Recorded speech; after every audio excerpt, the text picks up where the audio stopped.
Man in the High Castle, the alternate history novel everyone talks about, but no one actually talks about. Recently, while working on another video, I listened to the audio file of this book, which was graciously posted onto YouTube, and for a novel which spawned an entire cliche in a genre, it's kinda mediocre. Now, this is probably because I'm not a literature teacher and have no deeper grasp of good storytelling, but yeah, this book isn't the S-tier story I was expecting it to be. It's not bad, it's very far from it. The first 8 chapters are immaculate, and really, it's just everything after chapter 12 that sucks. So let's dive into the plot and explore the deeper meaning of whatever bullshit I just said. Oh yeah, spoiler warning for anyone who hasn't read the book yet. The book is split up into 4 different stories, with 2 of them getting much more preferential treatment over the other 2. And immediately we jump into issue 1 I have with this book. The story arc I find the most interesting gets the least amount of attention, despite it being the one where you can cram in the most world building without feeling like useless exposition. That was such a missed opportunity, Dick. Come on, man. Plot 1. The first plot, and the second most interesting story, is quite literally an episode of Pawn Stars. Robert Chaldan, I'm just going to call him Bob for simplicity, is the store owner of an Americana antiquity store, which is popular among Japanese settlers in the US West Coast as memorabilia. One day, he meets the trade commissioner and devout Buddhist Mr. Togami, who buys a Civil War or Wild West era gun from him. Later, he's confronted by a representative of the Japanese battleship which has made an excursion to San Francisco. The representative asks to see some antiques to buy on behalf of the admiral. Bob gives the representative some stuff the admiral might be interested in. The representative analyzes it and says it's a fake. This shivers Bob to his core because it can ruin his reputation. Bob calls it a bluff, but when he sends the gun to the university, they confirm it's fake. Turns out the representative, though correct on his analysis of the gun, is actually a con man named Frank Fink, who is going to be important later. Bob also has a side plot with the young Japanese couple trying to score big on them, but nothing is of much interest to them. One day, a sleazy salesman tries to sell temporary Americana to Bob, so he can sell it as a middleman. But the tables are turned because Bob tricks the salesman into a contract, which scams the man out of his valuable goods. Bob sells the young Japs the contemporary shit, which is apparently full of woo, and there's something about an oracle. All you really need to know is that Bob sold Mr. Togami the gun and reported Frank to the Kempeitai. Plot 2. Now we make ourselves to South Park, Canyon City, Colorado, where we make Frank's slut of a girlfriend. While at a diner, she meets up with 2 men headed west from, I think they said St. Louis. She swindles the younger man, who was a whopping veteran from Italy, and she sleeps with him. In the morning, his ride to the West Coast left him behind, and he asked if he could stay until he comes back. Juliana reluctantly agrees, though she holds some suspicions. While they're together, she finds interest in the book he's reading, called The Grasshopper Lies Heavy. And then the Italian guy goes on a whole angry rant about the book and Italy never portraying Germany like it did in the book, something about materialism and capitalism too. La richiamo formalmente. Then Joe, the Italian, has a realization. The guy who wrote the book lives in Cheyenne and has meet and greets despite the fact that the Nazis want him dead. Yes, really.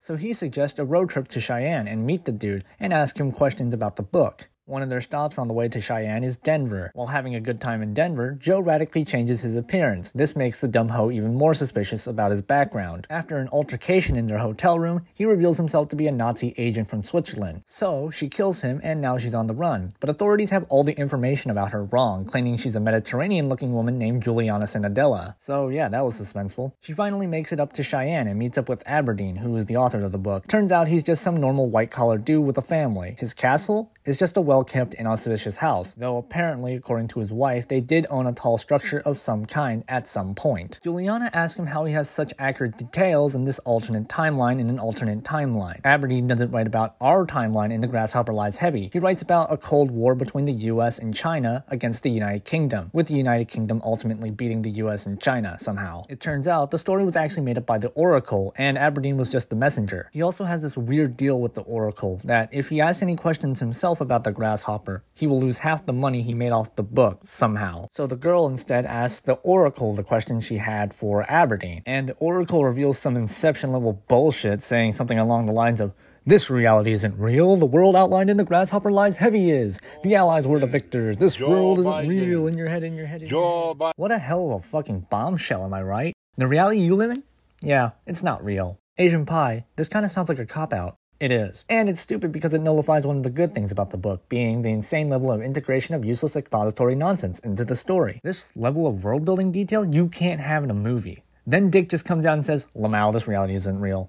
Philip, I get it's your story, but screw you, dude. Plot 3. Frank Fink is a guy who works for a company which manufactures fraudulent antique items due to how popular they are in the Pacific States. Though, he finds his job unfulfilling and he still misses his wife/girlfriend who is currently sleeping with a Nazi agent. So, he's yearning for a change in plans. He decides to quit his job making fake antiques. The way he goes about it is by posing as a representative of a Japanese admiral and intimidating store owners and telling them that their antiques are fake. Once Frank was released from his job, he and his co-worker, Ed McCarthy, pair up with one another to make jewelry. The specific type of jewelry they're making is contemporary Americana. Then a major issue arose. How are they going to sell this jewelry? One of them couldn't even go door to door because he just intimidated all their potential customers. So Ed, who has no acting nor salesman skill, had to sell their product. The first store they hit up is the Americana Antique Store, owned by Bob. Bob, being a skilled merchant, tricks Ed into a contract and takes a good bulk of their quality products without paying a dime. This infuriates Frank, but soon becomes the least of his worries as he's caught by the Kempe Tai. They reveal he's actually a Jew on the run named Frank Frink, nice cover name, dumbass, and he was supposed to be gassed a very long time ago. But Mr. Tagame, for reasons to be soon explained, never signed his extradition bill, aka Frank's death sentence.